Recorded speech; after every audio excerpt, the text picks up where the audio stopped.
Tava aqui desligando o telefone para ele não tocar e eu não me assustar. Certinho. E a gente está no ar. É isso aí, Opa! galera. Boa noite, boa sexta-feira. Que alegria estarmos mais uma vez em mais uma live. E quando a gente diz mais uma live, a gente não está falando isso no sentido de, poxa vida, mais uma live. Caraca, mais uma vez a gente está junto. E é uma alegria estar hoje recebendo o Will, que é um cara referência na Zona Oeste, referência em Campo Grande. Assim, a modéstia faz ele fazer esse ar de surpreso, mas com certeza a galera que acompanha o trabalho do Will sabe que é fantástico, né? Você motivar jovens, você motivar a produção cultural, artística, você mostrar para as pessoas que há soluções, há saídas no seu bairro para cultura, para diversão, para entretenimento, tudo isso é louvável. E é nesse sentido que eu quero deixar que o Will se apresente a vocês, né, dizendo a ele, meu boa noite, Will. Meu boa noite a você, meu amigo. Primeiramente, muito agradecido de estar aqui, né, ser convidado por você. Eu tenho acompanhado o seu trabalho e são lives maravilhosas.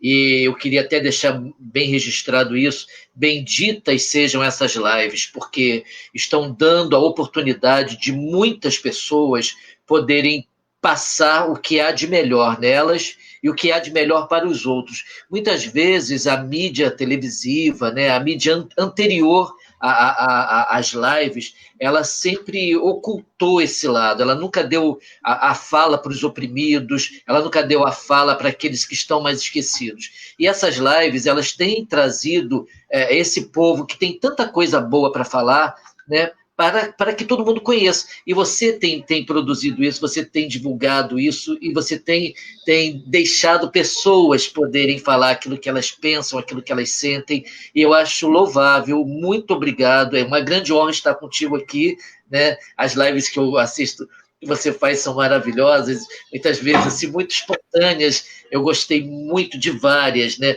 Mas eu posso citar uma que eu amei, porque eu adoro essa menina que você convidou certa vez, que é a minha querida e amada Deca Cereja. Não sei se ela está por aí, mas eu já estou mandando um beijo, é uma princesa para mim.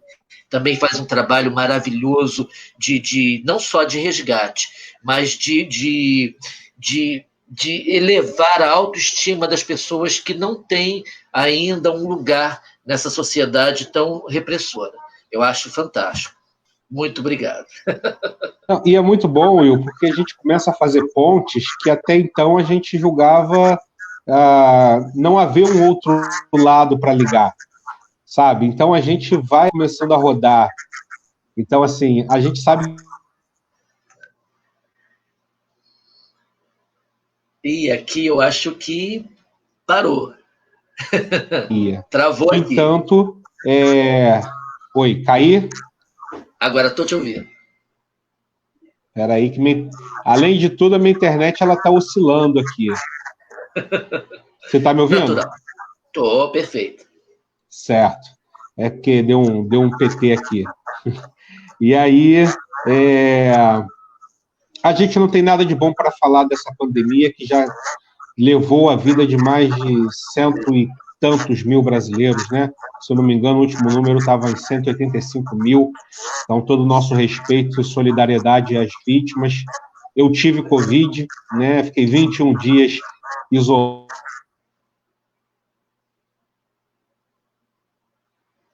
Aqui travou de novo.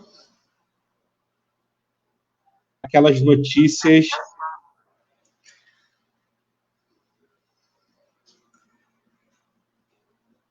Aqui tá mudo, aqui está travando. A sua imagem está parada para mim. E eu não consigo te ouvir. Opa! Agora o áudio sim. Voltou? Sim, agora sim. Foi. Então, sim, né? Então, foram momentos difíceis, então não há como a gente falar algo bom dessa pandemia. Mas uma consequência, né, que ela trouxe foi essa nossa ligação pela internet e a gente conhecer pessoas que antes eram, né, completos desconhecidos. Tá me ouvindo bem, Will? Sim, perfeitamente. Beleza, eu vou repetir isso 300 vezes ainda, porque a minha internet hoje ela tá, né, tá protestando bastante. Então, veja só, a gente vai começar nosso bate-papo, que já começou, na verdade, né? E eu fiquei sabendo que você é professor, né, Will? Isso. Você é professor de Cara, quê? Onde?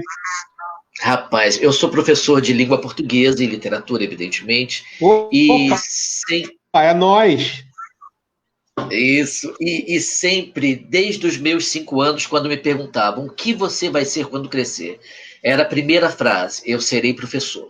Eu amo essa profissão, eu gosto do que eu faço, eu trabalho já há muitos anos nessa profissão, muitos anos, já tem 40 anos, e eu não deixo por nada, e principalmente de uns anos para cá, não sei se é a velhice, eu não sei muito bem se as transformações que o país sofre sempre, né? Sempre sofreu, mas sofre assim com muita rapidez ultimamente. Eu vejo a importância que eu tenho para os meus alunos. Então, eu tento estar ali presente o tempo inteiro, principalmente porque eu dou aula numa escola do Estado. Eu trabalhava até o ano passado em 2 escolas, que era o Charles Dickens, escola estadual, era no curso noturno, e trabalho no Raja Gabalha, aqui no centro de Campo Grande. E hoje eu só trabalho no Raja, né? Eu trouxe a minha matrícula do Charles para o Raja, porque eu já, pela velhice, já não aguento mais trabalhar à noite, então estou trabalhando durante o dia. Então, a gente vê tanta coisa, sabe, amigo não, irmão, né? Irmão de tanto, de fé, de tudo. A gente vê tanta coisa ruim e esses meninos, esses jovens, principalmente os mais desvalidos, de comunidades muito carentes, e que as pessoas pensam que não tem pobreza, mas tem muita pobreza ainda no nosso país, muita fome mesmo. Então, e a gente não vê, é uma gente que caminha sem ter com quem contar.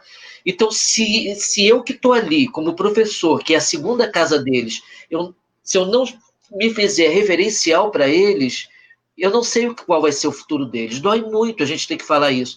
Então, eu tenho que estar ali o tempo todo vendo a autoestima do camarada, buscando os dons que esse garoto tem, e que esse jovem tem, né? Tanta coisa boa para ser mostrada, mostrando que há possibilidade, sim, apesar da gente remar tantas vezes contra a maré, mas se a gente se unir, se todos nós nos unirmos, nós vamos chegar lá. E eu acho que isso é uma responsabilidade não só de professores, mas de toda a sociedade, pobres, ricos, não importa, religiosos ou não, todos nós temos a responsabilidade de levar esse país para frente. Só que a minha geração de velhos fez essa bodega que está aí.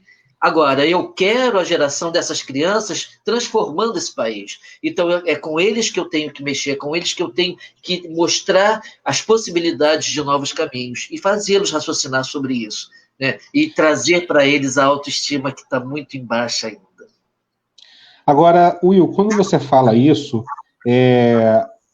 assim, você trabalha com ensino médio, com alunos do Estado, e você é professor de língua portuguesa e literatura. Sim. Você automaticamente tem um programa curricular a cumprir.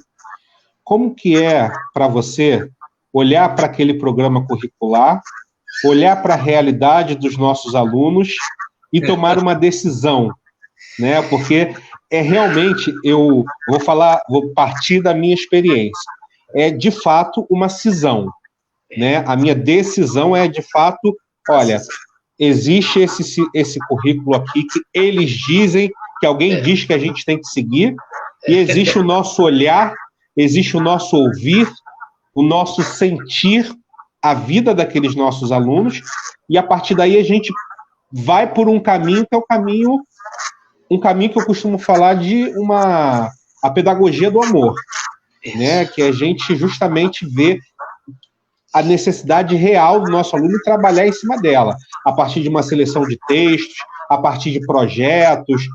Como que você vê, por exemplo, essa relação entre o ensino conteudista e um ensino que, na verdade, mais é um projeto, né, a transmissão de um projeto de vida do que o ensino regular?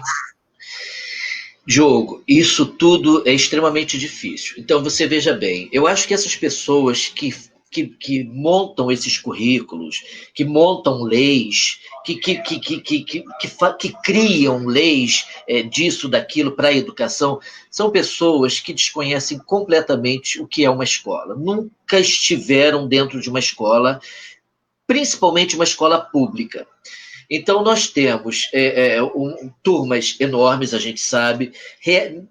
Numa turma de 60 alunos, são 60 realidades extremamente distintas. Cada um tem o seu universo, são 60 universos, 50 universos.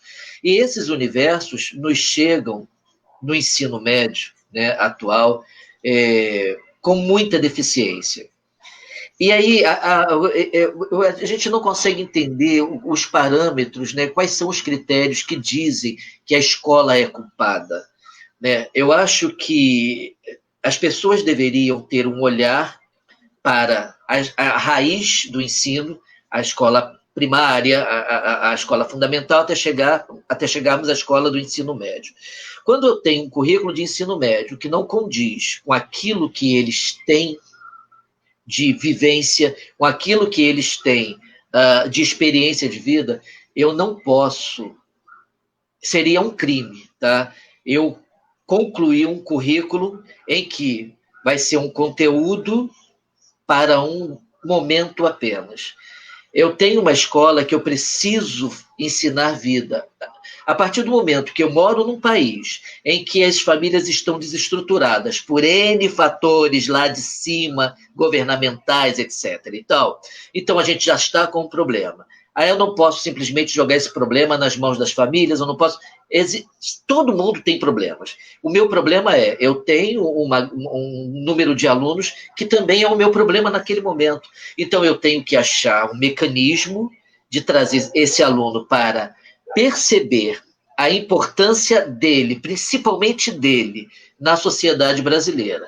Ele não tem representatividade nenhuma em questão religiosa, em questão étnica, em questão social, econômica, em nada. Então, eu preciso já começar a trazer esse gosto dele poder entender o que é isso.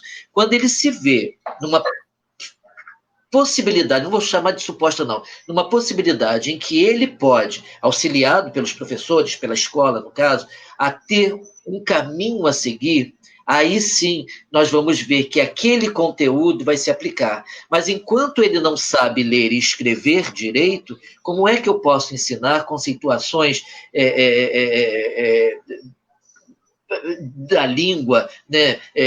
Eu não tenho como trabalhar isso. Como é que eu vou ensinar para o aluno oração subordinada, substantiva, completiva, nominal, se ele não sabe nem ainda a importância do texto dele mesmo?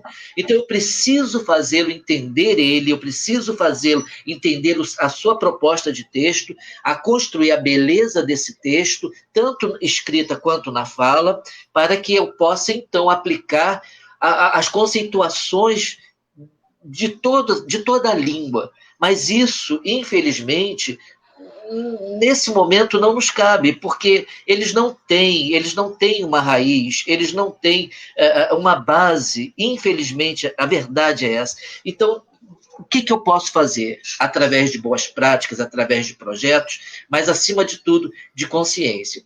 E aí, quando eu levo essas questões de forma lúdica, eu tenho essa... Louvado seja Deus, né? Eu tenho essa possibilidade de brincar com a minha matéria, até porque eu trabalho em outros segmentos, no caso artísticos, então traz uma alegria na sala, traz um despertar. Mas eu fico pensando, nem todo professor de português trabalha com as artes, nem todo professor de português tem a vivência que eu tenho de um outro lado mais lúdico. Então, como esse professor vai trabalhar um currículo que alguém inventou que é necessário, e se, na verdade, o que é necessário é trazer o cidadão para a consciência da importância dele e daquilo que ele vai produzir para a vida dele e, posteriormente, para a nação. Então, eu questiono muito esses currículos, eu questiono essas leis. Eu acho que só dentro de uma escola, e cada escola é uma realidade, eu já trabalhei em infinitas escolas, cada turma é uma outra realidade, cada aluno é uma outra realidade. Eu acho que o professor, a escola em si, ela deveria ter uma autonomia maior para saber desses problemas. Ainda falando sobre currículo, a gente às vezes, eu sou a favor de toda cultura, toda. Quanto mais conhecimento, melhor. Mas eu me pergunto muitas vezes assim, meu Deus, por que estudar? Por exemplo, eu vejo, né, na escola primária não, no ensino fundamental muitas vezes acontece, e não é nem por mal, uma leitura extraclasse que poucos ainda trabalham, aí me colocam um livro de um autor estrangeiro, eu não sou contra, eu acho maravilhoso tudo isso, mas eu acho que primeiro nós precisamos conhecer o nosso referencial como gente, como história, como povo, como nação, para depois buscarmos as outras culturas que influenciaram, que influenciam, e mostrar que a nossa também tem a força de influenciar outras. Então, é tudo muito complicado. Isso deveria, eu acho que esses governantes, eles deveriam sentar com professores de escolas públicas, né? E não é de escola pública top, não, porque quando eu olho para a minha escola pública, que tem todas as deficiências, né, ela ainda assim é muito top, porque existem outras escolas com deficiências muito maiores nesse país. Então, são essa gama de professores que deveriam ser consultados para a montagem de currículos e de estratégias para que pudesse acontecer um ensino melhor no país. Pois é, a gente pensa numa coisa, mas quando dois professores sentam para conversar, aí o assunto vai embora, né, Will? Deixa eu te fazer uma pergunta. Eu tenho uma questão para a gente trabalhar, que é a seguinte: eu tenho muitos amigos que trabalham no ensino superior e de vez em quando reclamam comigo que a gente do ensino básico manda para o ensino superior alunos que não conseguem interpretar um texto. Aí, você que trabalha no ensino médio, de repente olha para mim que trabalha no ensino fundamental e fala assim, pô, tu tá mandando para cá aluno que não consegue ler e interpretar um texto. Aí eu olho para baixo, para o ensino fundamental 1, e falo com a professora, poxa, professora do Fundamental 1, a senhora está mandando para o 6º ano aluno que não sabe ler nem fazer conta básica. E aí ela, coitada, vai olhar para onde? Então a gente tem um problema muito sério, que está na base do nosso ensino, porque, assim, a gente no Brasil se acostumou a olhar muito para o ensino superior como a base de transformação da sociedade.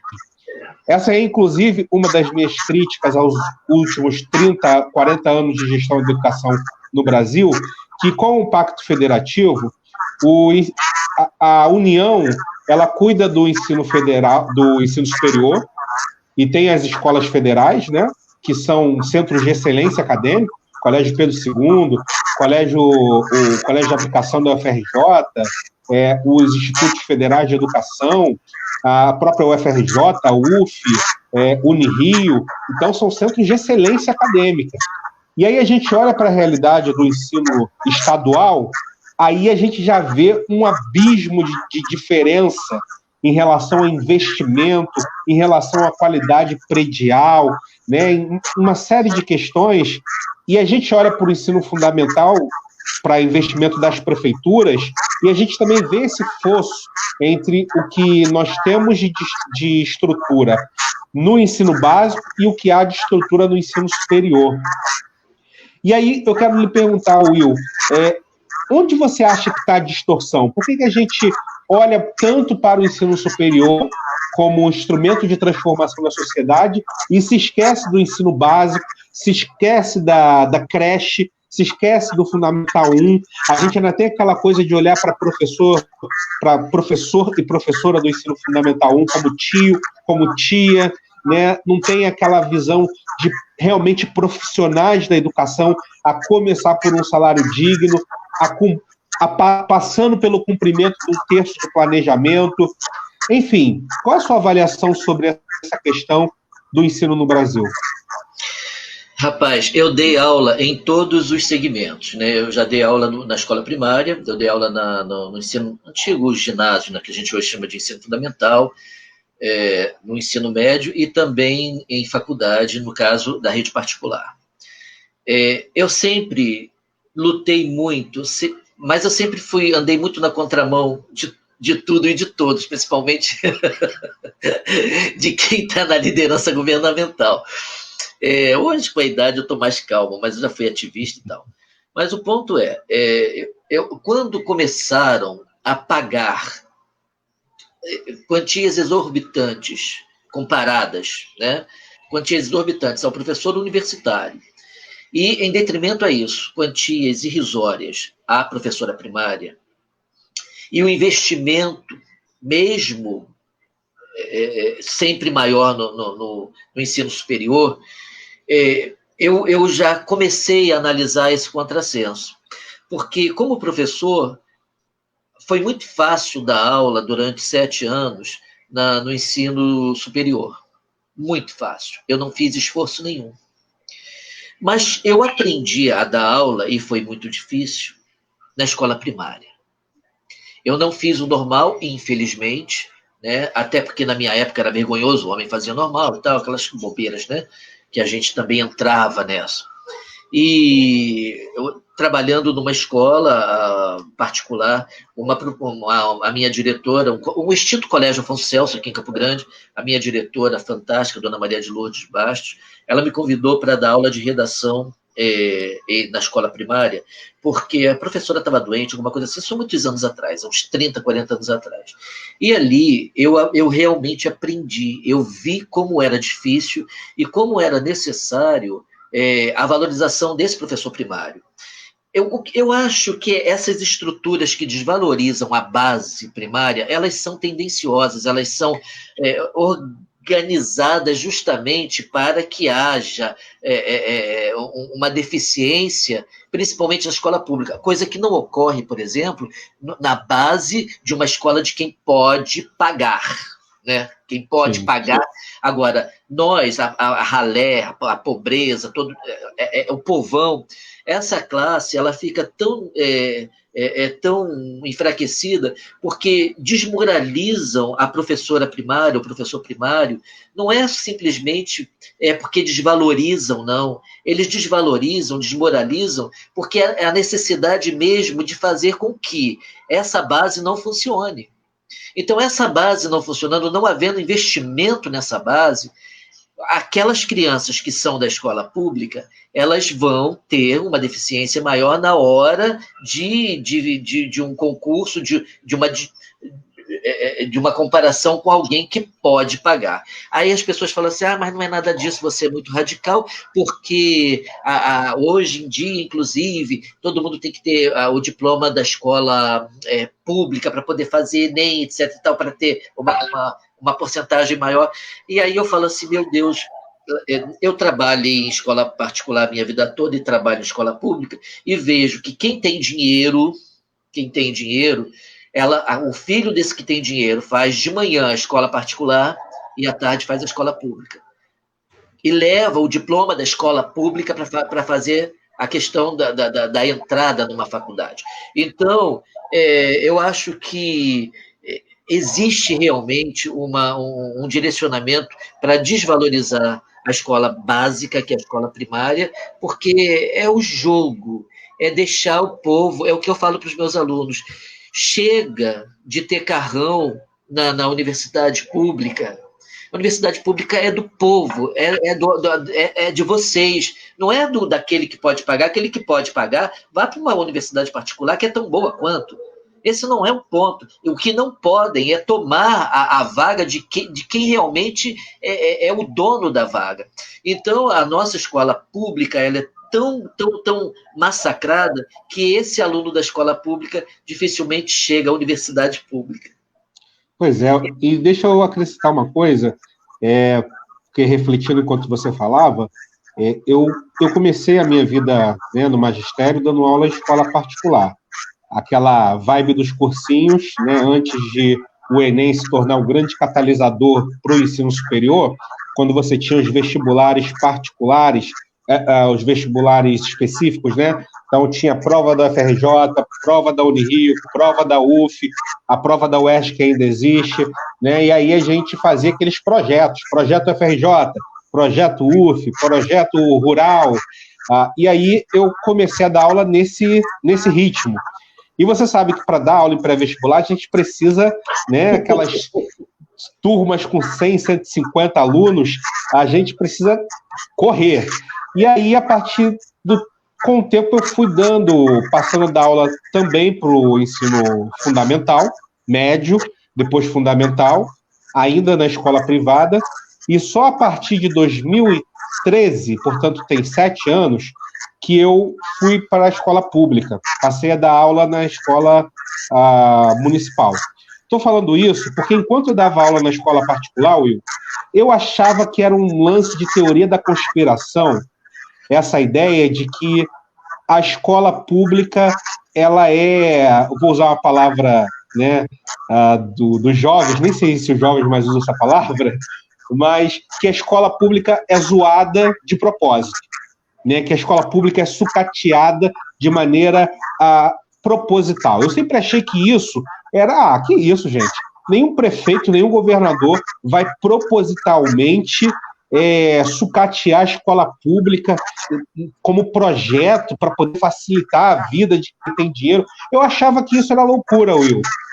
Mas, meu irmão, quando eu entrei na escola pública com a minha matrícula em 2013, foram 2 escolas em que eu comecei a dar aula inicialmente, perdão, a minha carga horária de 40 horas era dividida em 3 escolas, e aí eu fui dar aula numa escola lá no Vidigal, lá em cima, e uma escola em que eu atendo os alunos da Rocinha, da Cruzada, pegando também até Rio das Pedras, e uma outra escola em que eu pegava alunos do Dona Marta. Dona Marta ou Santa Marta, né? Sempre há essa dúvida. E aí, meu irmão, ali eu entendi o que é escola pública, ali eu entendi que realmente existe um plano para que você não permita que os alunos pobres subam socialmente. Porque a estrutura oferecida é tão precária que isso só pode ser fruto de um projeto político de poder para manter as coisas tais como estão. E quando a gente fala isso, muitos hoje têm o pensamento que eu tinha 10 anos atrás, 15 anos atrás, de que, não, isso é teoria da conspiração. Mas aí, nesse meio, né, nesse deserto, é possível surgirem flores, né? Sim. Aquelas flores resistentes. E eu não tenho certeza que eu estou hoje falando com uma dessas flores que nascem no asfalto e conseguem dar vida àquele ambiente. E aí eu queria saber, Will, nesse seu trabalho, rede pública, como que foi florescer no asfalto? E o asfalto em Campo Grande, asfalto em Bangu, é quente, meu irmão. É quente. Como que foi florescer e resistir? Que tipo de projetos você conseguiu desenvolver para poder realmente fazer da sua aula um solo fértil para a vida brotar? Diogo, é quente o asfalto, né? E a sede é grande, e quando você quer trabalhar, e eu estou falando assim para esse país inteiro, tá? Quando você quer trabalhar pelo povo, pelo excluído, né, que são muitos nesse país, as pessoas, mesmo aquelas que estão mais próximas a você, elas se afastam. E até mesmo você encontra barreiras em quem está em um cargo superior a você, porque esse cargo superior, ele ganha um pouquinho mais e a pessoa está atrelada ao governo. Se não fizer aquilo que o governo manda, o que a coordenadoria estadual, municipal, federal manda, as pessoas sentem medo. Então, você trabalhar você por você, é buscar meios, porque não adianta contar. Eu, graças a Deus, há 3 anos atrás, nós estamos com uma escola, no caso do Raja Gabalha, com uma direção que que compra a nossa briga e que trabalha pelo aluno, que busca o aluno, que quer cultura para o aluno. Mas eu enfrentei muita coisa ruim. Eu já vou te falar das minhas estratégias. Mas antes disso, eu só quero mostrar para vocês que não é uma teoria de conspiração, como todo mundo fala, e como eu também pensei um dia lá na minha juventude. Quando surgiu, eu não posso dar nomes a bois, né, a gente sabe disso, mas quando surgiu um determinado programa na escola noturna do Estado, em que eles, isso muito antes do currículo mínimo e tal, em que eles mexeram em algumas coisas e tal, quando eu comecei a peitar, né, dizendo que era numa outra gestão governamental, evidentemente, que aquele currículo, entre aspas, né, aquele currículo era o mínimo do mínimo do mínimo, e me tiraram. No dia seguinte, eu não estava. A pessoa que coordenava o curso, né, do estadual, já ouvi falar muito do senhor. Me tiraram e eu não fiz aquele curso porque eu era uma pedra no caminho deles. E pasme você, quando eu peguei o diário, né, a supervisora foi na escola, uma escola noturna que eu trabalhava, e ela viu o que ela falou: o senhor não pode dar isso aqui, o senhor tem que trabalhar o currículo. Aí eu falei assim, mas se a senhora observar direitinho, o currículo eu já dei nesse mês aqui todo. Eu dei o currículo todo. Eu estou dando enriquecimento de currículo. Mas não pode. E ficou uma situação que eu não posso nem mencionar mais o que houve. Então foi muito difícil, graças a Deus eu tive o apoio dos meus alunos do curso noturno. E porque era um povo que queria. Então, quais são as estratégias? A primeira estratégia é, como eu falei, resgatar a autoestima. Então, mostrar. Eu trabalhei muito com material reciclável, então mostrava coisas para eles, bobas, que eles podiam brincar para aprender, mesmo escola adulta. Sempre levei músicas, sempre vivenciei personagens em sala, então fazia com que eles gostassem daquilo que eu estava ensinando. E aí eu queria muito trabalhar a literatura, porque eu sabia que eles iam necessitar daquela literatura, inclusive em concursos e tal. Só que a dificuldade que o aluno tem na escola do ensino médio, seja diurna ou noturna, é exatamente pegar um livro, por exemplo, do século XIX e entender aquela estrutura frasal do José de Alencar, ou mesmo do Machado de Assis ou de qualquer outro. Então, o que eu fiz? Como eles pegavam o livro e liam a primeira página e desistiam porque eles não entendiam, eu tive uma estratégia que me valeu a pena durante esses anos todos. Eu não sei se você está me ouvindo. Para mim, você está parado aí, a sua imagem congelou. Estou ouvindo. Beleza, então vou continuar. Então, o que eu fiz? Como eles precisavam conhecer um exemplo, determinados romances de José de Alencar, Iracema, por exemplo. Eu contava a história, teatralizando a história inteira, com fotografias, desenhos que eu fazia e tal, e todo mundo adorava. Contava a história do início ao final. Mas contava mesmo, como até hoje faço. E dali eu colocava o resumo no quadro, resumo do livro inteiro. Quando chegava na semana seguinte, eu conseguia encontrar 2, 3, já consegui encontrar 16 alunos lendo aquele livro. Então eu falei assim, uau, eu expliquei, a linguagem é do século XIX, vocês vão encontrar dificuldades, procurem no dicionário se quiserem. Mas a partir do momento que ele já sabe como é a história e gosta daquela história, ele busca aquele livro. Ah, Will, mas nem todos os alunos foram atingidos. Claro que não, porque nem todo mundo vai gostar de Iracema. Na aula seguinte eu falo sobre Lucíola. Aqueles que gostaram de Iracema e gostaram de Lucíola vão ler 2 livros. Mas alguns alunos não gostaram de Iracema, mas gostaram de Lucíola, vão ler um livro. Então, durante o meu trabalho escolar, todos os anos, seja na primeira série, na segunda série, na terceira série, eu trabalho todos esses clássicos dessa forma, para dar oportunidade ao aluno de conhecer a literatura que é do país dele. Porque ele conhece muito literatura estrangeira, né? Ele conhece Harry Potter e por aí vai.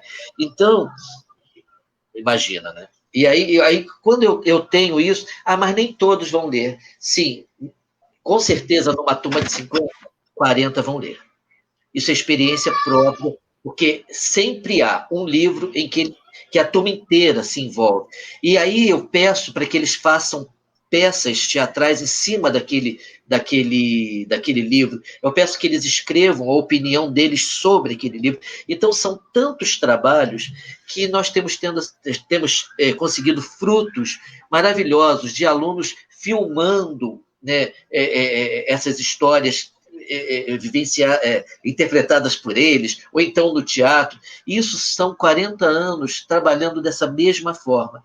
E aí eu tenho vários alunos hoje nos mais altos graus profissionais. Nós temos alunos da escola pública, Brasil, da escola pública que ninguém gosta. Tem aluno que é juiz, tem aluno que é professor, tem aluno que é médico. São aqueles alunos que ninguém queria, que ninguém dava nada, que olhava de cima a baixo. Tem alunos estudando no exterior, de escola pública. Mas é porque é o meu trabalho? Não, é o meu trabalho, o trabalho dos meus colegas. Vários professores compram as ideias, e com uma direção que, quando você encontra o apoio da direção, você começa a fluir mais ainda. Então, duas escolas de referência que eu tenho a experiência, e evidentemente há muitas outras nessa região, no Rio de Janeiro e no Brasil, é o Rajagabalha em Campo Grande, onde eu trabalho, e no Colégio Charles Dickens, à noite, quando eu trabalhei, né, com uma direção que chegou também, que fazia pelo aluno. Então, é dar oportunidade ao professor, deixar o professor falar, porque o professor conhece a turma.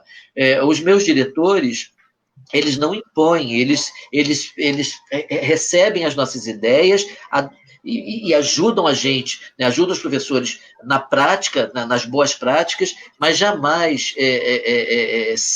vão cerceando, como tantos outros fazem, o nosso direito de trabalhar com o aluno, porque só um professor conhece a sua turma. Não adianta uma direção colocar algo sobre uma turma se essa direção não está dentro daquela turma. É o professor que está ali diariamente. Então, são... Will, Oi.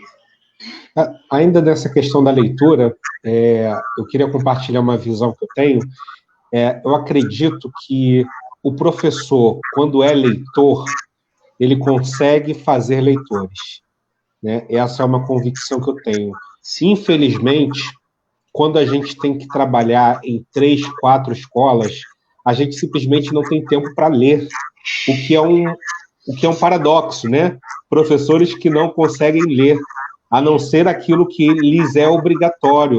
A gente passa, às vezes, tanto tempo corrigindo redação de aluno, que a nossa leitura no ano foi: quantos livros você leu nesse ano? Aí eu fico pensando, bom, se eu considerar cada bimestre a quantidade de redações que eu corrijo, meu irmão, eu li uns 30, né? Só que do mesmo tema e corrigindo, né? E aí que é um problema. Mas eu dizia que um professor leitor, ele consegue reproduzir leitores. E um desses processos, uma dessas formas de nós conseguirmos reproduzir leitores, eu acho que é falando da nossa paixão pela leitura, né? Eu lembro, e eu gosto de fazer muito isso, de contar a minha primeira experiência como leitor de fato, que foi com o livro Vidas Secas, que foi o único livro, até hoje, na minha vida, que me fez chorar. A minha esposa fica muito brava comigo, porque no meu casamento eu não chorei. Eu não sei por que ela queria que eu chorasse. Mas eu não chorei no casamento, né? E ela já falou comigo que vai brigar comigo se eu não chorar no nascimento da nossa filha. A gente está com 8 meses, tá? Já pode acontecer a qualquer momento, que a Alice e a Iana venham com saúde, mas que ela diz: se você não chorar no nascimento da nossa filha, você vai se ver comigo. Porque quando eu fico muito feliz, né, eu fico rindo, né? Então, no casamento, as fotos são todas eu rindo muito. Mas quando eu li Vidas Secas, e de modo muito peculiar, Will, quando Baleia morre, desculpa quem não leu, desculpa pelo spoiler, quando a Baleia morre, Will, só de lembrar já me dá vontade de chorar de novo. Porque eu lembro dela indo pegar o preazinho para eles que estavam quase desfalecendo. E eu contando isso para os meus alunos, né, eu via alguns alunos chorando comigo contando. E aí tinha aquela catarse de eu chorar contando a história do livro, e eles chorando também, ouvindo eu contar a história do livro. E dali muitos vinham me perguntar, professor, onde eu consigo esse livro? Né? E aí a gente aí entra num outro problema, né, Will? Ter o livro na sala de leitura, ter bibliotecas com livros em quantidade para a gente trabalhar nas nossas aulas, porque às vezes a gente tem esse problema. Tem 2 exemplares de um livro, tem 4, 5 exemplares para uma turma de 40 alunos. Como é que a gente faz? A gente se vira, faz grupo de leitura, roda de leitura, né, para ter cada grupinho, pelo menos com um livro, faz leitura em voz alta. Mas, cara, nada substitui cada aluno com um livro e poder levar o livro para casa, como no conto da Clarice Lispector, né, que ainda tem o livro dela. E aí eu acho que a gente tem essas barreiras. E aí, como é que você supera essas barreiras, Will, esses problemas, como eu dizia no início, né? Esse asfalto quente que nos rodeia? Como superar a barreira da ausência do livro físico ali na mão? Como é que você faz com isso? Eu sei dessas ausências todas, mas eu tenho, na verdade, né? Eu não sei se eu posso dizer sorte, eu não sei bem o que é. O livro sempre foi caro de propósito no Brasil, né? Antes de falar da minha experiência, eu queria deixar isso bem claro. Você vê que um livro, por exemplo, Vidas Secas, o livro no Brasil ele tem um papel caro, né? Você tem aquele papel caro e tal, capa cara. Mas, nos países desenvolvidos, esse mesmo livro ele é feito com papel jornal e com papel caro. Quem pode comprar o papel caro, compra o papel caro. Quem pode comprar o papel jornal, então possibilita as pessoas poderem ler mais. Hoje, na verdade, o livro acabou barateando no Brasil, mas no passado ele era muito caro, ele ainda é caro. Então, o que eu Mas fazia? o Paulo Guedes, desculpa, mas o Paulo Guedes quer tirar quer colocar imposto em cima do livro, tá ligado Sim, nisso, né? novamente, aí você está entendendo por que eu brigo tanto. Então, o que eu fazia? Eu pegava, pedia doações, sempre pedi doações. Então, na escola, não conseguia muitos, aí eu tinha 5 exemplares de Vidas Secas. Eu sempre fiz muitos seminários com os meus alunos. Então, por exemplo, um aluno, vou pegar a terceira série, que é a Vidas Secas, a gente geralmente trabalha no ensino médio na terceira série. Eu faço assim, esse ano eu não pude fazer nada disso, eu estou fazendo virtual com eles, está dando certo, louvado seja Deus, mas não é o que deveria ser. Então, no primeiro semestre, eu divido a turma entre 10, 12 grupos.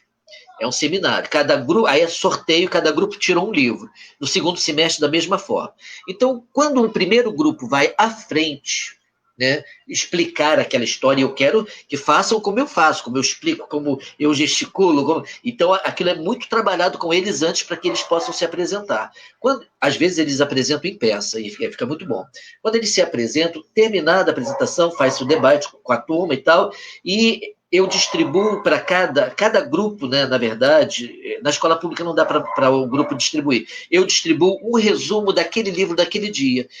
Quando chega o segundo grupo, quando termina o último grupo, no primeiro semestre, no seminário, aquele grupo fez um livro, no primeiro semestre. Ele pode ter lido quantos livros ele quis durante o semestre, mas ele fez um trabalho de um livro. Mas ele tem um resumo de 10, 12 livros.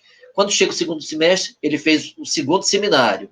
Então, ele fez 2 trabalhos de livros, porque não dá para fazer 4, não dá tempo, as turmas são imensas, não temos preparo nenhum nas escolas públicas e tal. E aí, quando você vê, aquela garotada sai do ensino médio, na terceira série, conhecendo 20, 22 livros, só na terceira série. Na segunda série, 20, 22 livros. Na primeira série, idem. Então, a criança sai do ensino médio conhecendo 2, 4, 60 livros da literatura brasileira. Eu estou vendo aqui que você sumiu aqui para mim. Você está me ouvindo? Está girando assim, eu acho que ele caiu. E eu nem sei se eu estou no ar.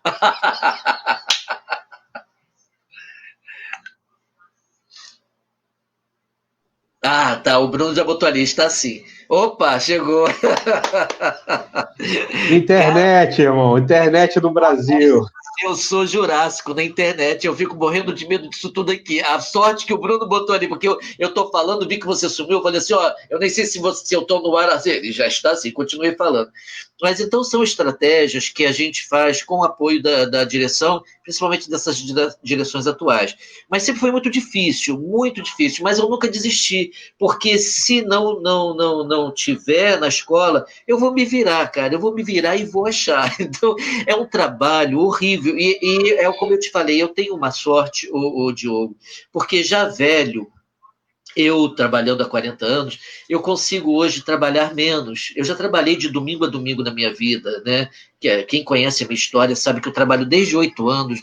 Não é vergonha nenhuma trabalhar. Trabalhei em bar, trabalhei em material de construção, trabalhei no lixão, né? Morei na rua. Nada disso é vergonha. O importante é você superar, é você batalhar e conseguir. Então, eu sempre batalhei pela escola, pelos meus alunos. Hoje fica até mais fácil para mim, porque eu trabalho muito menos. A minha carga horária hoje é bem menor.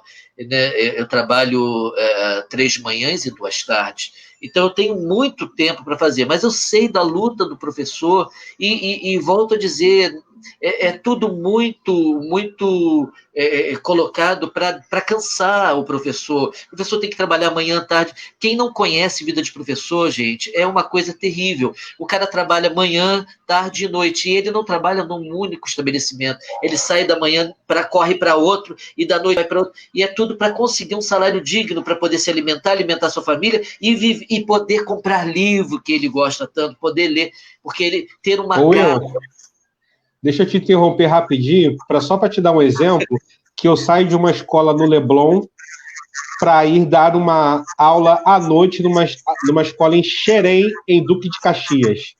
Né? Isso de ônibus, né?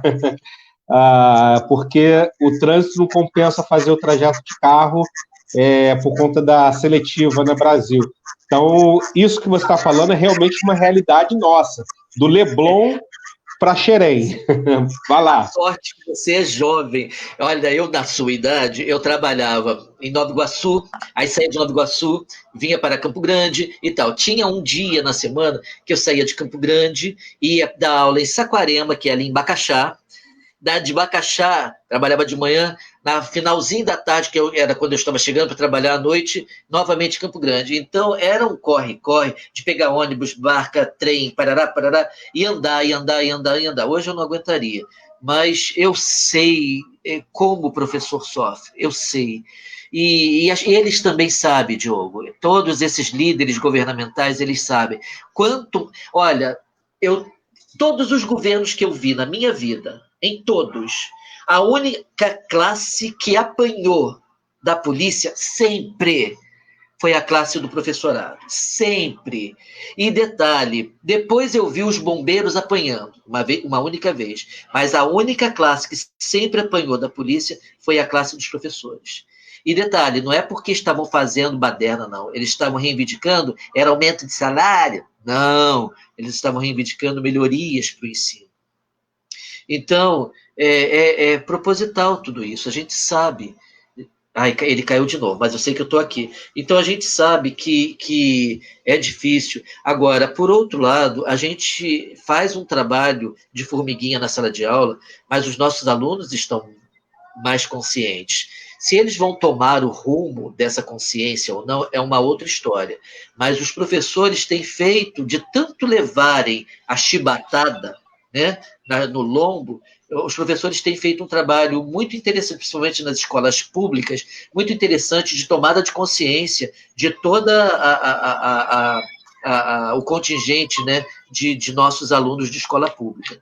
Então, alguma coisa um dia, talvez, eu não sei se vou ver, mas alguma coisa um dia vai mudar. E se não mudar, eu não sei, eu sei que eu não vou ver. Mas o que eu posso fazer para que mude, eu não quero, eu falo para os meus, né, eu não quero aluno meu servindo cafezinho, gente. Eu quero aluno meu tendo, olha, há muitos anos atrás, tem tempo para contar uma experiência? E acho que ele travou. Será que tem tempo? Tem tempo. Tem tempo. há muitos anos atrás, isso tem 30 anos ou mais, eu dava aula num colégio particular à noite, em um curso de contabilidade. Todos eram muito pobres, todos eram pobres, pobres mesmo. E trabalhavam, né? Gente com 15, 16 anos estudando à noite, trabalhando, era uma turma de 16 alunos. E uma quis sair, nós conseguimos bolsa. Olha, era uma coisa. Bom, a turma se formou. Alguns anos depois, mais ou menos de 5 a 7 anos depois, eu estou no centro da cidade, tomando um cafezinho no edifício central, e vejo uma moça muito bonita, cabelo todo, né, frisado, lindo, aquele cabelo dela cheio, aquela muito bem arrumada e tal, e ela me olhava muito. Eles, quando são alunos, eles não estão pintados, não estão arrumados, né? E eles mudam muito. Então, aí ela chegou perto de mim, o senhor não é o professor Wilton? Eu falei assim, sou. Ela falou assim, eu sou fulana de tal, da turma tal. Aí eu sou muito grudento, beijoqueiro e abraço o tempo todo. Eu sou assim, a pandemia está me matando porque eu não posso beijar e abraçar os alunos. Mas aí ela falou assim, eu sou fulana de tal. Ah, então como é que tá a turma e tal? Aí ela falou assim, professor, o senhor lembra quando o senhor falou para a gente quem não é o maior tem que ser o melhor? Eu falei assim, sim, muito difícil estudar, né, trabalhar. Eu falei assim, sim, lembra? Ela falou assim, pois então, nós nos formamos e nós montamos, os 16 alunos se juntaram, montaram um escritório que, se não me engano, no início desse escritório, ficava em cima da antiga Casa Cruz aqui em Campo Grande. Montaram um escritório pequenininho para 16 pessoas trabalharem de contabilidade. Dali eles foram ganhando clientes e clientes, mudaram o escritório para um outro lugar, mais amplo e tal, e, em suma, todos... Desculpa, é que a gente fica emocionado da vontade de chorar. Todos estão bem, todos com a sua vida profissional, e ela falou assim, eu tenho o meu... É um bem material, não, eu não estou falando pelo bem material porque é um bem material necessário. Ela falou, eu tenho o meu carro, a minha casa e o meu escritório, não era alugado, o meu escritório na Rua México, Centro Empresarial do Rio de Janeiro. Quer dizer, então, quando eu vi naquela fala, eu nunca mais desisti, como eu não desisto dos meus hoje na escola pública. Eu tenho um aluno que saiu do Charles Dickens, foi para os Estados Unidos fazer um curso, porque ele passou em todas as provas que ele precisava, e era aquilo que ele queria, seguida. Então, qualquer país, claro que eu queria que ele ficasse no meu Brasil. Mas se ele quer fazer algo melhor para ele na vida dele lá e trazer para a gente para cá, não importa. Porque eu também não sou muito... eu sou do mundo, né? Mas todos esses... Eu tenho juízes, eu tenho médicos, eu tenho dentistas, eu tenho... Nossa, todos que saíram. A menina Agnes, dia desses do Raja, me mandou, né? Passou com louvor numa prova. Eu falei, meu Deus, é tanta notícia boa. E que quando você olha para eles, você fala assim, como começar? Mas aí a gente leva a primeira série, a segunda, a terceira, e quando vê, o milagre é feito. É milagre do professor? Não, é a união do professor com o aluno, é o professor mostrar que está interessado por esse aluno. Porque se esse aluno passa a confiar no professor, o trabalho vai fluir. E eu digo isso porque eu já errei, como jovem professor, eu já errei muito. E eu vi que eu poderia ter matado alunos, né? Mas não, matado no sentido de não prosseguir. Mas não, graças a Deus eu pude corrigir e hoje nós estamos aí vendo essa gente caminhando, né? Resistente e com novas ideias. Pois é, cara. Você está me ouvindo? Tô. Ah, que bom. De vez em quando dá um bloqueio esquisito aqui. Mas veja só, meu irmão. Cara, que história, hein? A gente fala que a educação é transformadora, que a educação liberta, só que parece que essas frases, elas viraram meio que um clichê. Só quando a gente tem contato com essa realidade, né, de realmente ver a transformação acontecendo, é que a gente percebe que isso não é só uma frase de efeito. Né? Quando a gente vê um professor, né, como eu estou vendo agora, se emocionando pelo sucesso dos seus alunos, eu tenho orgulho da minha profissão, eu tenho orgulho de ser professor, né? Porque eu poderia ter, sei lá, ido por tantos caminhos, né? Eu, por exemplo, sou técnico de contabilidade, porque meu pai é formado em...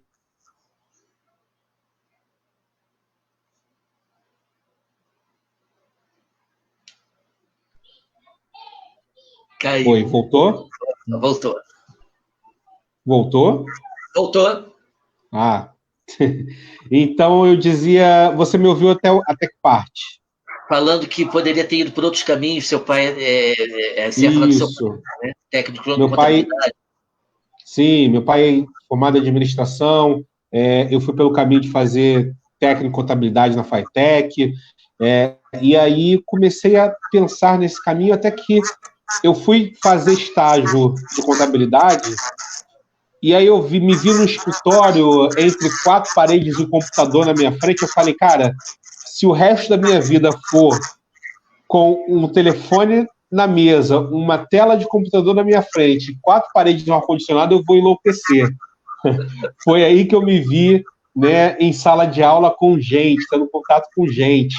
Então, essa experiência que você falou, né, que eu tenho certeza que são muitas outras que você poderia falar, porque são experiências a cada ano, a cada semestre, a gente vê a nossa ação podendo realmente dar vida às pessoas, né? E aí surgem, por mais que surjam umas vozes do atraso, querendo dizer que não, isso você está fazendo doutrinação ideológica, você está fazendo os seus alunos serem esquerdistas. Isso começou, né, Will, de um tempo para cá, essa coisa esquisita, né, de que a gente é doutrinador ideológico quando a gente mal consegue doutrinar o aluno a escrever no limite da linha.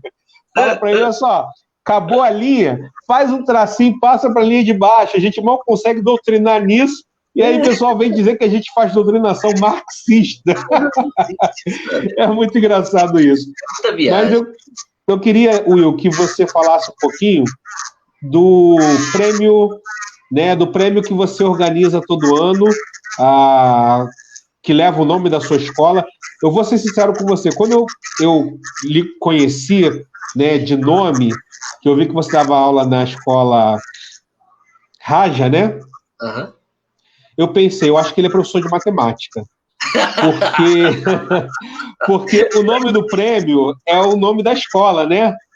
E eu fui pesquisar um pouquinho o nome, e eu falei, pô, o cara é um matemático, o cara representou o Brasil em congresso de matemática lá na Inglaterra, ele traduziu vários postulados de matemática, então acho que o professor Will é um cara das exatas. Tal foi minha surpresa saber que não, né? Fala um pouquinho sobre o prêmio Raja que você lidera aí todo ano. Como é que é esse processo, esse projeto? Vou falar, mas antes, matemática, cara, se você me perguntar 2 mais 2, é mais fácil procurar lá na matéria. Eu sei como é. Fechar média para a gente é um problema.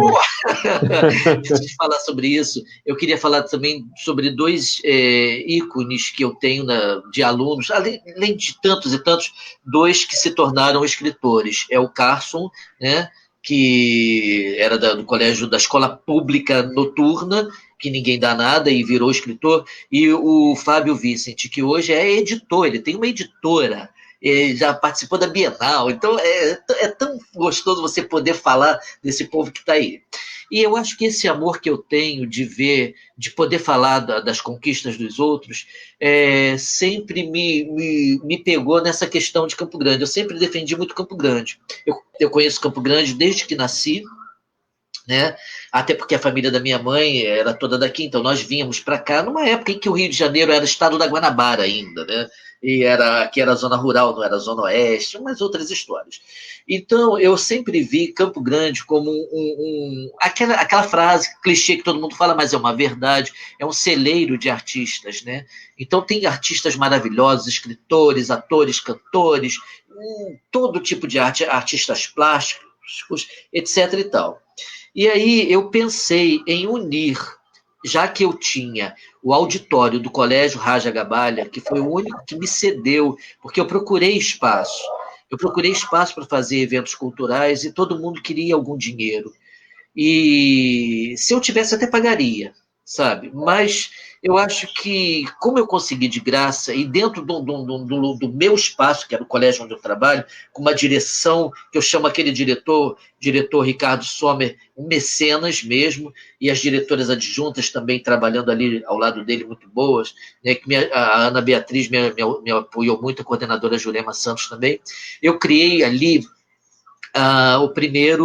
o troféu Raja Gabalha. O que é o troféu Raja Gabalha? Várias pessoas, né, escritores, professores, cantores, não importa quem, vão palestrar para os meus alunos. E ali, quando eles são entrevistados, eles vão palestrando sobre qualquer tipo de assunto, eles passavam a ser presenteados com esse troféu. E esse troféu foi se tornando uma realidade, isso começou em 2018, porque cada vez que eu presenteava o palestrante, né, e agradeço muito a todos que foram lá, escritores, a Deca Cerejo foi agraciada com esse troféu, Angélica Ângelo, o Rei Bianchi, que nem de Campo Grande Rei Bianchi, amigão meu, um beijo, Rei, lá de Copacabana, veio palestrar para os meus alunos. Então, Silmo Prata, Jim Oliveira, cantores, Maria Zenaide, Inajara de Tanduí, todas essas pessoas, Neres Cavalcante, Nancília, escritora, todas essas pessoas, são muitos, se eu esqueci alguém, desculpa. Eles começaram a ganhar, e outras pessoas começaram a se interessar nesse tipo de trabalho, de palestrar, de dizer algo bom para os alunos. Então, como eu tenho um conhecimento muito amplo com atores de mídia, né, televisiva e cinematográfica, muitos já se prontificaram a trabalhar essas palestras no sentido de incentivar que eles também podem, com a história desses artistas, eles também podem. Então, são escritores, pintores, fotógrafos, todo mundo. E ali o troféu foi crescendo, crescendo, crescendo, e hoje é uma grande realidade. Em 2020, infelizmente, nós não pudemos trabalhar do troféu, porque nós funcionamos a escola sempre depois do Carnaval, até dezembro. Então, janeiro não havia pandemia, mas fevereiro foi o Carnaval, março, pandemia acabou, não podemos fazer. Ali dentro, ainda aos sábados, eu acabei criando, com apoio da direção, a Confraria dos Artistas Absurdos, que abraça todo mundo é artista. E é o que eu falo, cozinhar é uma arte. Então, por que não convidar uma cozinheira, um pedreiro, levantar um muro? Eu, que tenho faculdade, se eu levantar um muro de meio metro, ele vai cair. O cara que não tem uma escola primária, um pedreiro, ele constrói uma escola, um hospital. Olha que coisa linda, né? Então, ele é um artista. Então, todos são bem-vindos a esses encontros. E ali as pessoas falam, se trocam ideias, a gente faz dinâmicas e tal. E aí acabou, foi crescendo a confraria dos artistas absurdos aos sábados, e aí também criou-se um troféu para quem se destaca naquele mês, né, com assiduidade, etc. E tal. Então, são trabalhos, e os alunos são sempre convidados. Então, e os alunos, tem alunos fazendo filme, tem alunos desenhando, pintando, né? Tem alunos tocando, convivendo com artistas, com escritores, com todo mundo que é voltado para a arte. É uma troca de jovens com pessoas mais velhas, mas todos voltados para a arte. E isso faz com que aquele grupo, principalmente dos jovens, se interesse mais na leitura, na melhoria intelectual, e a gente percebe isso nitidamente ao longo do ano. Quando chega no final do ano, aquele aluno tímido já não é mais tímido, aquele aluno deficiente já não é mais deficiente, ele já está chegando no ponto necessário para ir para o mercado de trabalho. Will, eu costumo falar que existe uma diferença muito grande entre você ser pobre na Zona Sul e você ser pobre na Zona Oeste. O pobre na Zona Sul, ele tem uma rede de assistências, né, de cursos de inglês, de cursos profissionalizantes, né? Se você é do Vidigal, se você tem o Nós do Morro, se você é da Rocinha, você tem N possibilidades. Tá me ouvindo, Will? Só um minuto, por favor. Você me dá um segundo, por favor, que eu tive um problema aqui. É rapidinho. Pode ser? Alô? Alô? Ele travou. Bruno, é 1 segundo. Eu saio e volto, rapidinho.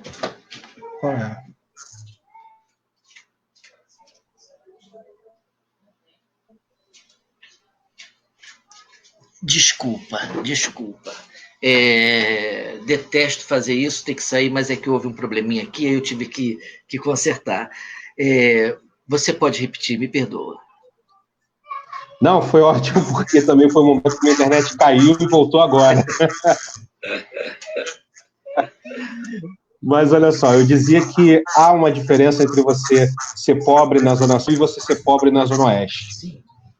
Há uma rede de serviços voltados para pobres na Zona Sul, né, que cursos de inglês, cursos profissionalizantes, e o pobre na Zona Oeste, ele não tem visibilidade, né?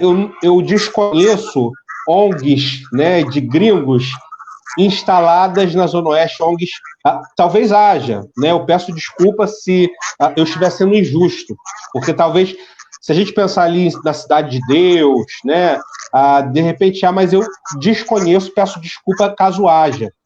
Mas eu conheço infinitas na Zona Sul, nos morros da Zona Sul.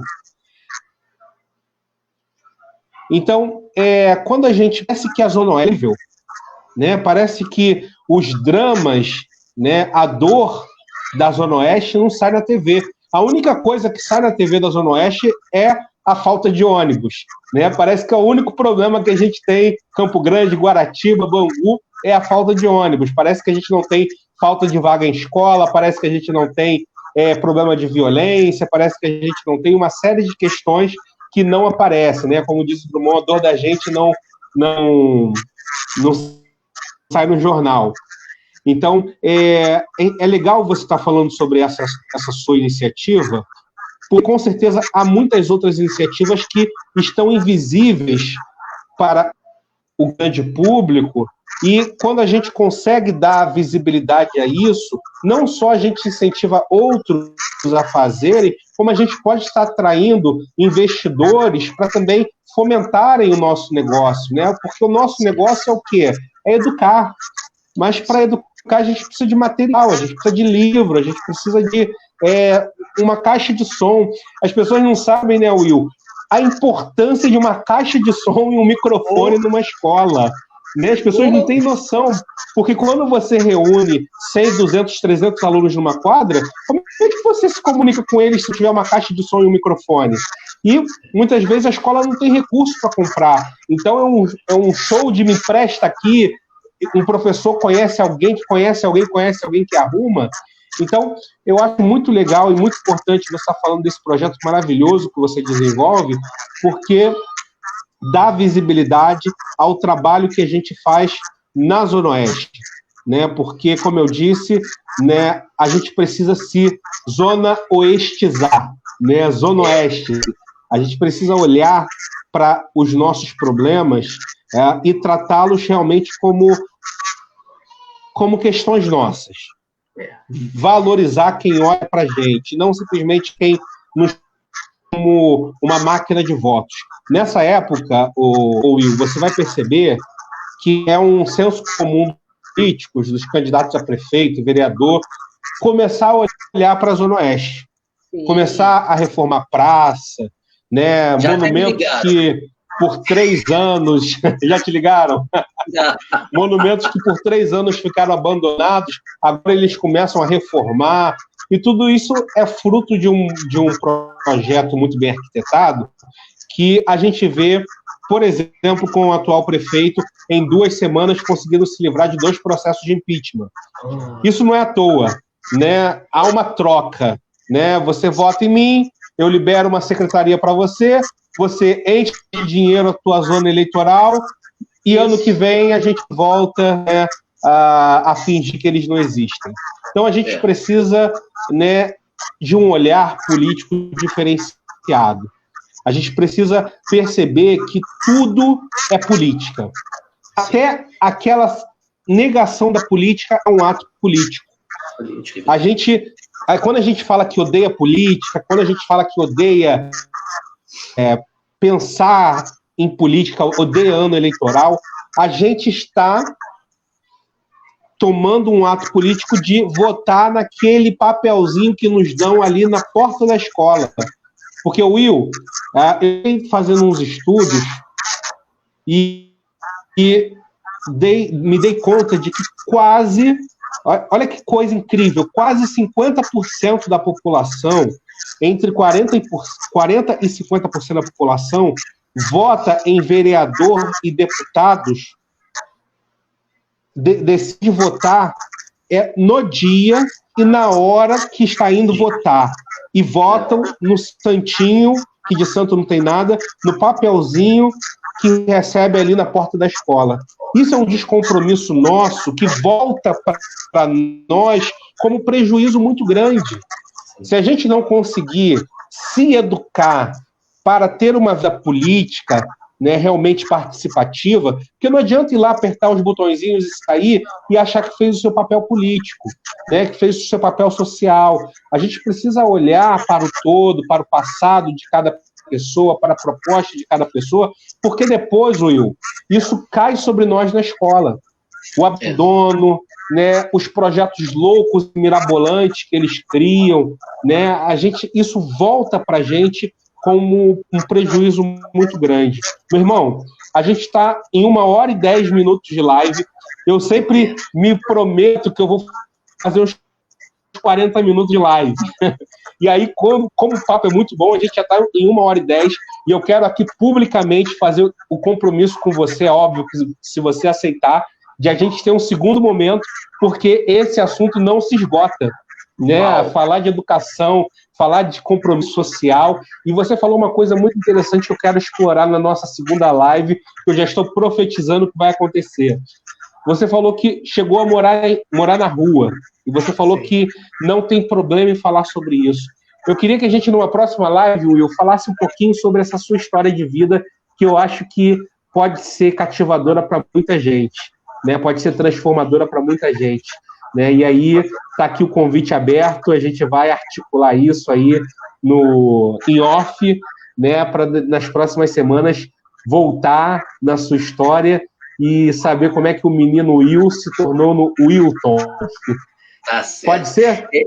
Pode, eu fico muito feliz, né, muito honrado com o convite, e só para fechar uma coisa, esse ano, como já fiz em anos anteriores, alguns anos atrás eu fiz durante muito tempo um pré-vestibular ali no Raja mesmo, que era comunitário, e aí a gestão era uma outra e tal, acabou, e essa nova gestão com certeza ia me conceder esse ano a possibilidade de fazer um pré-vestibular, né? Quer dizer, você falou da Zona Sul, existe ali, foi o que a Deca falou, é tudo muito romantizado na Zona Sul, porque ali é uma visibilidade maior e as pessoas vão ter na verdade, entre aspas, a caridade que é feita na Zona Sul é por causa da glamourização dos holofotes.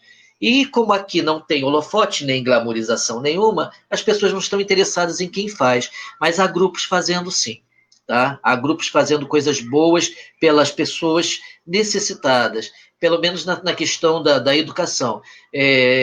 Alguns centros de cultura, centro cultural, estão sendo feitos, né? Estão sendo montados justamente para atender uma grande parte da população necessitada. Eu poderia até citar um trabalho maravilhoso de uma escritora e uma artista, né, uma atriz, Alexandra Carla. Ela está criando o Centro Cultural Nosso Cafofo com propostas fantásticas para as pessoas, né, que não têm acesso à cultura ou a cursos necessários para um desenvolvimento melhor. Não, só fazer um esclarecimento, quando eu falei das iniciativas na Zona Oeste, eu falava das iniciativas de origem estrangeira, né? Que a gente vê muito gringo na Zona Sul e eu não vejo esse interesse vindo aqui para a Vila Kennedy, para a Vila Vintém, para a Vila Aliança, vindo para... Né? A gente não vê, mas faz parte, né, dessa glamorização que você falou, que muitas pessoas fazem do projeto social, na verdade, também um autoprojeto de se engrandecer, né, para conseguir louros né, de diversas naturezas com isso. Eu vou pedir ao Bruno, porque ao longo da live muita gente falou aqui um monte de coisa, e a minha conexão aqui está tão ruim que eu não consigo nem ver os comentários. Eu vou pedir para o Bruno... Eu vi alguma coisa. Eu vou pedir para o Bruno passar aí, dar uma passada geral, Bruno. Vai passando os comentários desde o início, para a gente mandar um abraço para todo mundo que esteve com a gente, porque ficar 1h15 ouvindo e vendo o professor, né? Então, a Deca... Deca tá aí. Deca, querida, um beijo, né? A Deca foi quem fez uma ponte muito... Amo.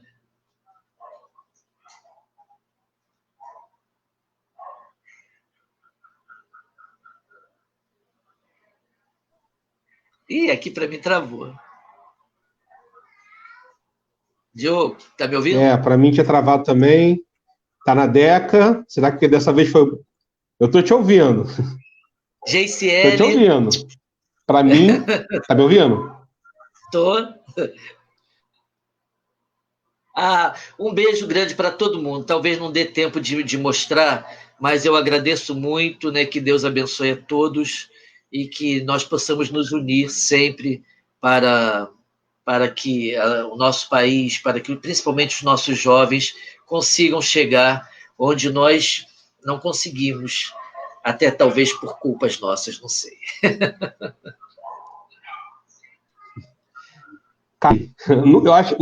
Eu acho que eu nunca participei fiz uma live em que eu caí tanto, mas é interessante que mesmo caindo tanto, eu não perdi o fio da meada da sua fala, porque a sua fala é muito coesa, né? E você sabe que a coesão é justamente a ligação, né? É aquele fio condutor que amarra as palavras. Então, a sua fala é tão coesa que mesmo eu caindo tanto, eu consegui acompanhar todo o seu raciocínio. Então, a gente teve várias participações. Eu vou cair de novo daqui a pouco, Marcelo Soares, nosso futuro da educação. Meu irmão Marcelo, um abraço. Exemplo a seguir, por isso todos os alunos apoiam e admiram o seu trabalho. Mais alguns comentários. Vou ler mais 3 e me despedir. A Deca é um encontro muito enriquecedor. Obrigado, querida. Célia Rocha, foi maravilhoso. Um abraço, querida. E o último comentário. Gabi. Da Gabi Cassimiro. Gabi, querida. Passei a amar poesia por conta de uma professora no pré-vestibular comunitário que fiz. A pessoa ali, os textos tão apaixonada, me apaixonei. Essa professora foi uma referência para mim. A gente carrega essa responsabilidade, né, de ser referência para muita gente. Meu irmão, a gente vai ficar por aqui. Eu quero convidar você que... Travou de novo.